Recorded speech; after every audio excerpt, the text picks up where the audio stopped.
Hello everyone, this is Simran Kausar, lecturer in Commerce, Narayan PU College, Kolar.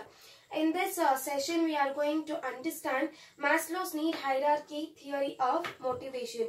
In the previous video, we have been discussing meaning of motivation, features of motivation, importance of motivation as well as motivation process, which is the second element of directing. In this video, we are going to understand Maslow's need hierarchy theory of motivation. This Maslow's need hierarchy theory of motivation has been given by Abraham Maslow.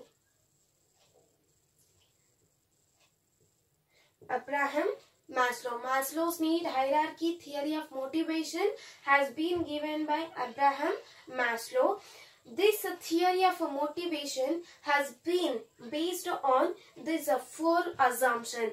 In this theory of motivation, he says that we should have to motivate such kind of peoples, we should have to motivate such kind of individual person, one who is having objectives, one who is having the goals.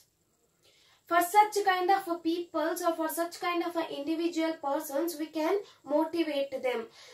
The persons one who has not satisfied their needs, to such kind of persons we can go for motivating. To those kind of peoples whose needs has been satisfied and they don't have any kind of goals or they don't have any kind of objectives to be fulfilled, for such kind of persons we cannot motivate them. For such kind of persons we cannot motivate them.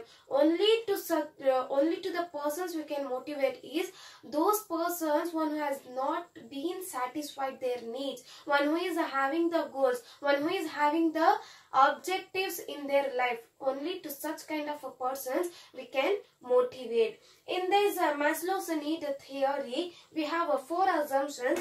That is, people's behavior is based on their needs. People's needs are in a hierarchical order. A satisfied need can no longer motivate a person. And the last assumption is a person moves to the next higher level of hierarchy only when the lower need is satisfied. This is the four assumptions which is based on Maslow's need hierarchy theory of motivation. What is that first assumption says means people's behavior is based on their needs. That means totally the people's behavior depends on the needs. According to their needs, they are going to undertake the behavior. Whatever the needs they have, if they have n number of needs, the behavior is going to be different. That means people's behavior is totally based on their needs. And the second assumption says that people's needs are in hierarchical order. Hierarchical order means here one by one. We cannot go for fulfilling our targets or whatever the goals that we have been fixed.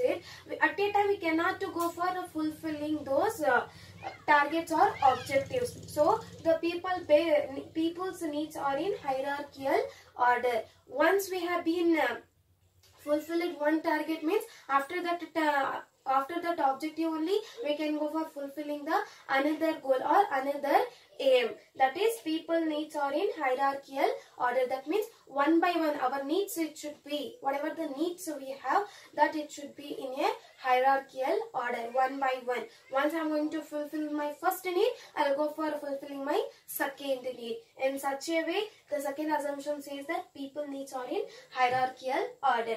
And the third assumption of a theory of motivation is a satisfied need can no longer motivate a person. As I said you peoples that the person who is having the objective, only such kind of persons we can motivate them. Those persons who doesn't have any objective, who doesn't have any kind of a desire, at that time we cannot go for motivating them. The person whose needs has already been satisfied, to such kind of persons we cannot motivate. For example, already my second PUC has been completed. Once again, if someone is motivating me, then I am not going to get encouraged by their words, whatever they are going to tell me. I am not going to listen, nor neither I am going going to listen to their words, nor I am going to encourage with those words. That means that need already has been satisfied. So we cannot go for motivating the person whose need has been already satisfied. And the last assumption is a person moves to the next higher level of hierarchy only when the lower need is satisfied. As I have said, people needs are in hierarchical order. That means one by one, whatever the needs we have, it should be in one by one. First, when I am going to satisfy my lower level need, at that time I can move on to my next level of need. I can't go for achieving, or I can't go for fulfilling my last need. First, I have to start from my lower level of need. Once I am going to fulfill it with that need, then I can move on to the other needs, whatever I have. So that is the last assumption. A person moves to the next higher level of hierarchy only when the lower level need is satisfied. Once my lower level need has been satisfied means then only I can move on to my next level to satisfy that level of need. So this is the 4 assumptions of theory of motivation, which is very important for the 2 marks question. So this is about assumptions of theory of motivation. So after understanding the assumptions of a theory of a motivation, now let's understand the Maslow's need hierarchy theory of a motivation with the help of a pyramid diagram. The first is physiological needs, safety needs, social needs, esteem needs, and the self-actualization needs. So the first physiological needs, it starts with the last, that is physiological needs. So physiological needs is the basic needs. The basic needs are like food, water, and shelter. First we will think to fulfill. First we will go for fulfilling our basic needs. In order to survive in the life, we have to fulfill our basic needs. Without fulfilling our basic needs, we cannot fulfill the other needs. So first need is physiological need. Physiological needs is the basic need.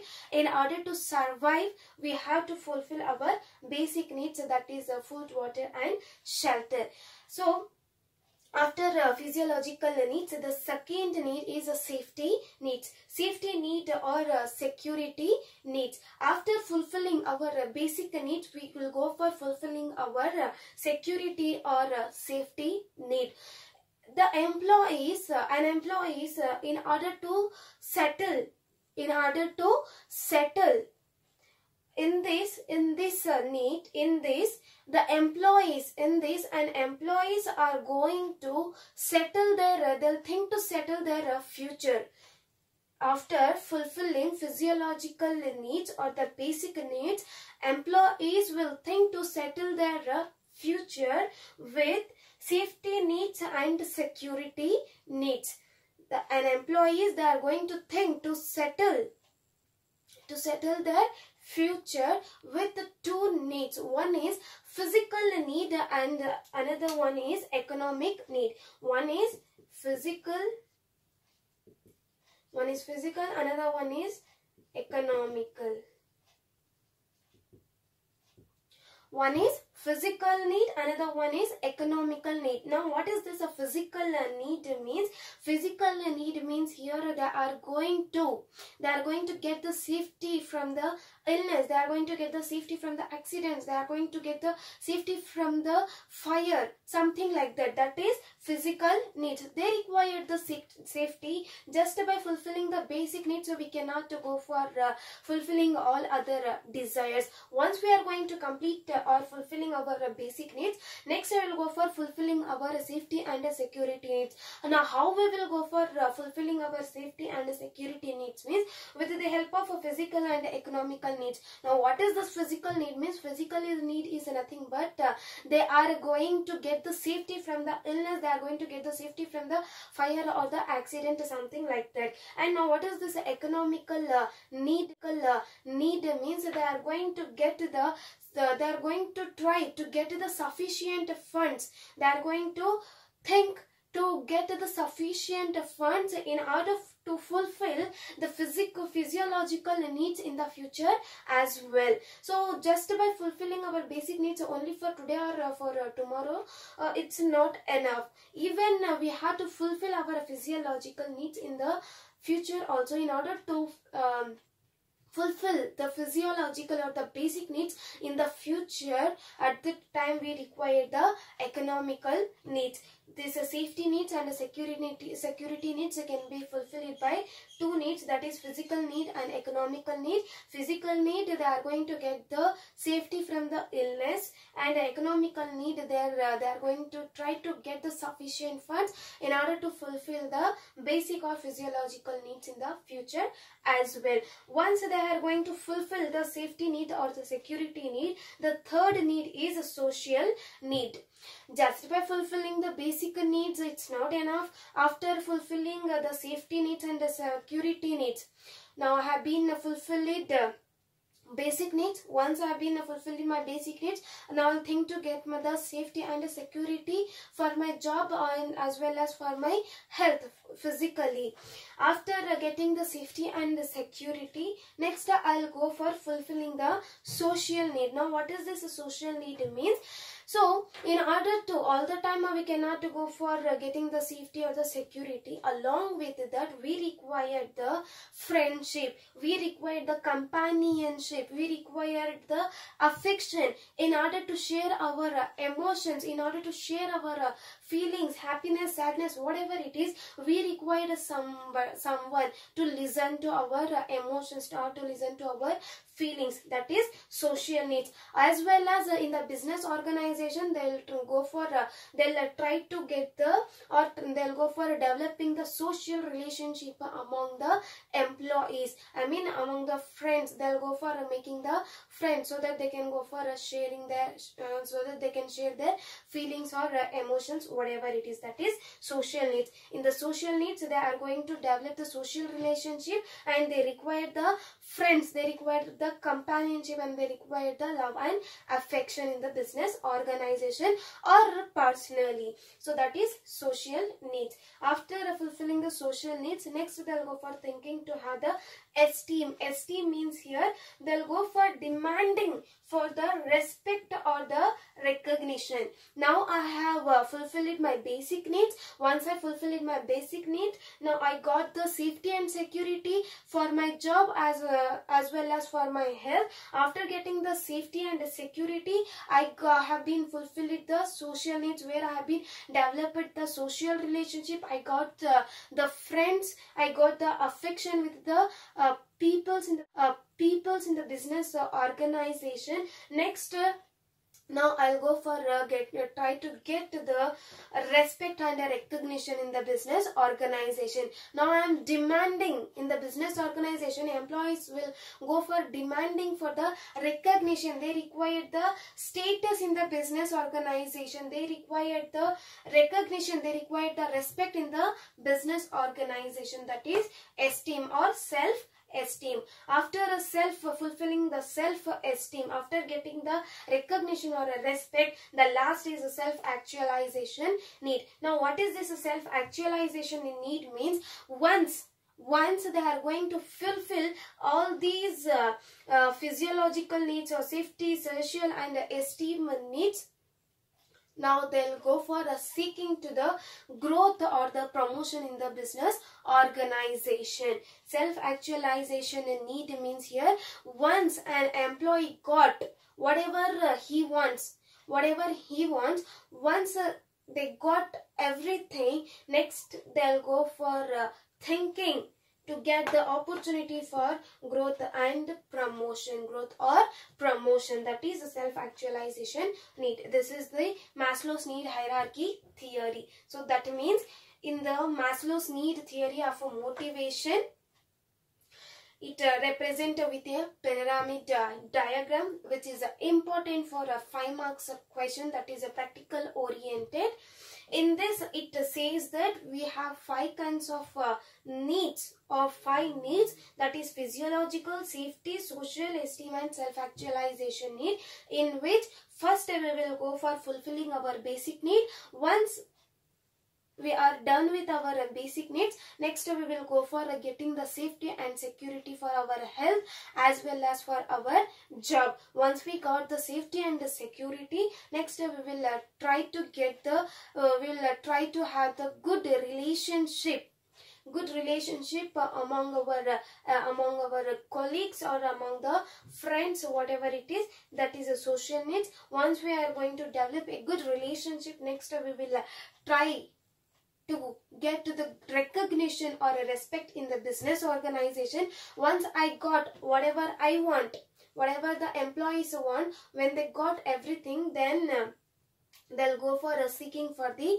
growth or promotion. They require the promotion or growth. So this is about the Maslow's need hierarchy theory of motivation. Hope you have been understood this concept. After understanding this concept, next we will move on to the next concept called leadership. Leadership, the third component of directing is leadership. Now what is this leadership? We have been discussing the first element of directing, that is supervision, and the second element of directing is a motivation. After understanding that, now we'll understand the leadership, which is the third element or the component of directing. Now what does this leadership means?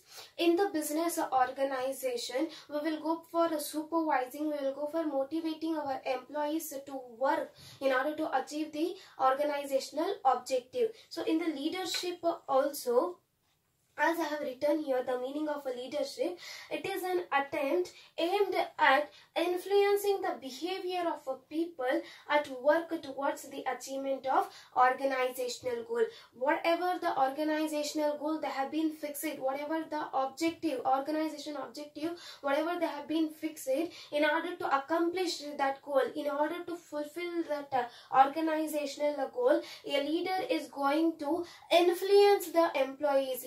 A leader is going to influence the employees. A leader is going to bring the changes in the behavior of employees at the workplace. Why they'll go for bringing the changes in the behavior of the employees at the workplace means, in order to achieve the organizational objective, they'll go for influencing the behavior of employees or the peoples at the work. So this is the meaning of leadership. Now what does leadership means?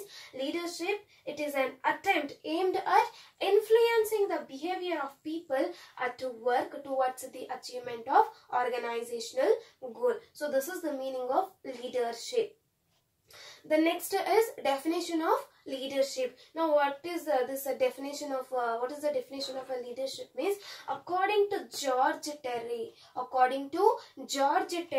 he says that leadership is the activity of influencing people to strive willingly for group objective. Same whatever we have been discussing in the meaning of a leadership, the same this author is telling that leadership is the activity of influencing the people's means. In the business organization, whoever the employees are there, whoever the workers are there, for them they are going to influence. Who is going to influence means a leader. Who is the leader means a person one who is having the leadership qualities. For that person will be called it as leader. This leader is going to influence the employees. They are going to influence the people at the workplace to strive willingly, means to work hard for achieving the organizational objective, for achieving the group objectives, whatever the group objectives is there, whatever the organizational goals are there, in order to accomplish those objectives, a leader is going to influence the employees in a business organization. So this is the meaning and the definition of leadership. So hope you have been understood with the meaning and the definition of leadership. Next we are going to understand the features of leadership. After understanding the meaning and the definition of a leadership, now we are going to understand the features of leadership. So the features of leadership is influence behavior. The first feature or the characteristic of leadership is influence behavior.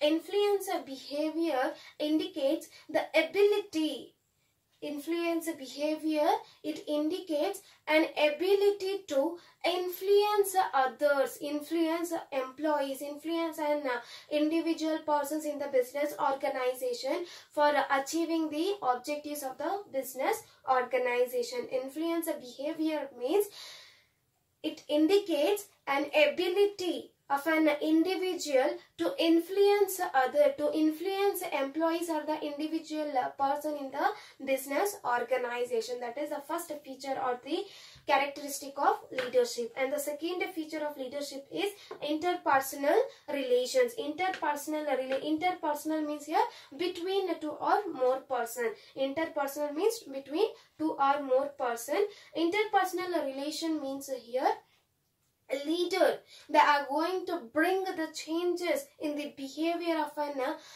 employees or the workers in the business organization. The second feature says that interpersonal relation, where they are going to get the changes in the behavior of an employees or the individuals in the business organization. And the third feature of leadership is common goals. As we all know that in the business organization, they are having the organizational goals or objective which is common for everyone, where all the employees are going to put the efforts in order to accomplish the organizational goal, which is the common goal for all the employees in the business organization. Next is continuous process. As we all know that directing, when and all will go for planning, we have to organize. When we will organize, we have to start. When we'll be hiring employees into our business organization, we have to supervise them, we have to direct them, we have to motivate them, and we have to take the